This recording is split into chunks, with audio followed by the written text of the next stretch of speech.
The auction hall on Zero's 9 smelled like dust, sweat, and power. It was a place where credits could buy anything: ships, rare minerals, stolen art, even living beings.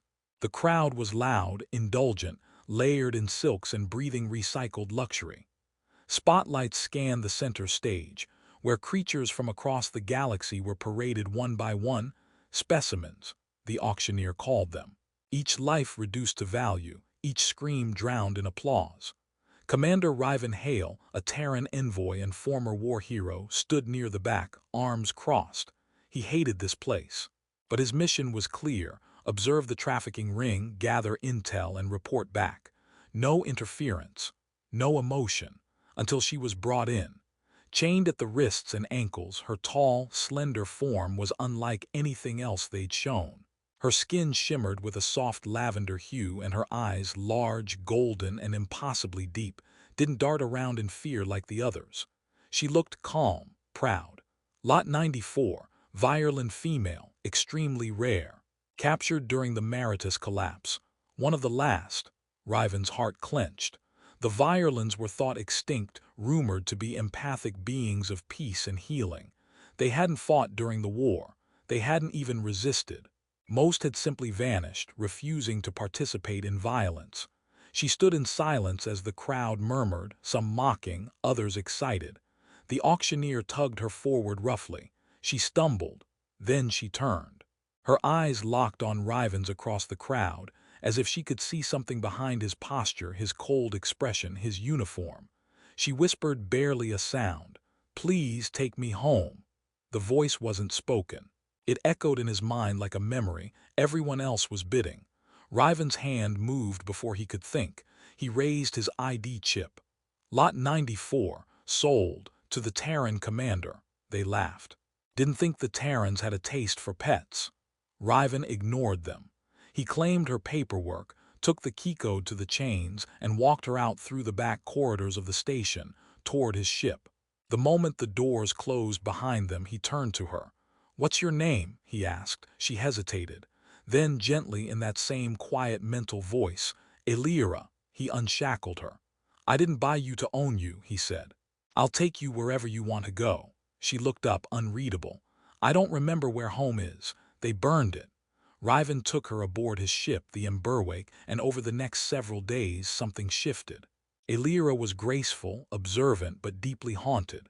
She ate in silence, spent hours staring at stars, and sometimes flinched at sudden noise. But she began to speak more, teaching him her language, asking about Earth, about music, about books.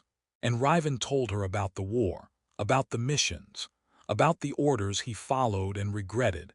He confessed things to her he'd never told anyone, because she listened, not just to words but to feeling. When she touched his hand one night, it felt like someone opening a window inside him, a warm breeze of understanding. She didn't flinch from his guilt. She embraced it. They grew close. Then came the bounty, a message from a private channel. Lot 94 was not meant to leave the ring. Return her immediately or be declared rogue. Riven smashed the screen. They fled. Across star systems, through asteroid fields, smuggler lanes, ancient tunnels under dying suns. The ring wanted Elira back. Not because she was rare, but because she was important. Violins weren't just peaceful. They were carriers of an ancient neural frequency. Their minds could heal, calm, even rewrite trauma. The Syndicate had planned to harvest her for weaponized empathy, a neural bomb capable of turning armies passive. They had chained her not because she was powerless, but because she was too powerful. And now she was free. Riven and Elira hid on a jungle moon just outside the Andros belt. He built a small cabin from a wrecked freighter's hull. She cultivated vines that responded to her voice. It was there they kissed for the first time. No desperation, no fear, just two people, one scarred by duty, the other by captivity, finding peace in each other. But peace never lasted. The Syndicate found them. A full strike team landed in the valley. Riven readied the old plasma rifles. He told Elira to run. She refused. "Not again," she said. "Not this time." She walked out to the landing zone alone. Riven watched from the trees, hand on the trigger. The soldiers surrounded her, and then she sang. Not with sound, but with thought.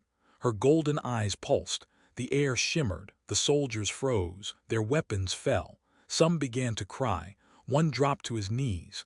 Riven stared in awe as a battalion became still as stone. They didn't die.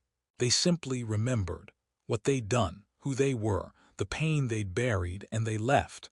Elira collapsed afterward, using her gift that fully almost killed her. Riven carried her back, held her close, heart pounding. "You didn't run," he whispered. "Because this," she said weakly, "this is home now." Years later, the syndicate fell. Word spread of a violin healer and the Terran war hero who vanished after saving her. Some say they built a new colony on the jungle moon, open to all species seeking peace. A place where no chains exist, only music, healing, hope. And among the stars, a legend grew.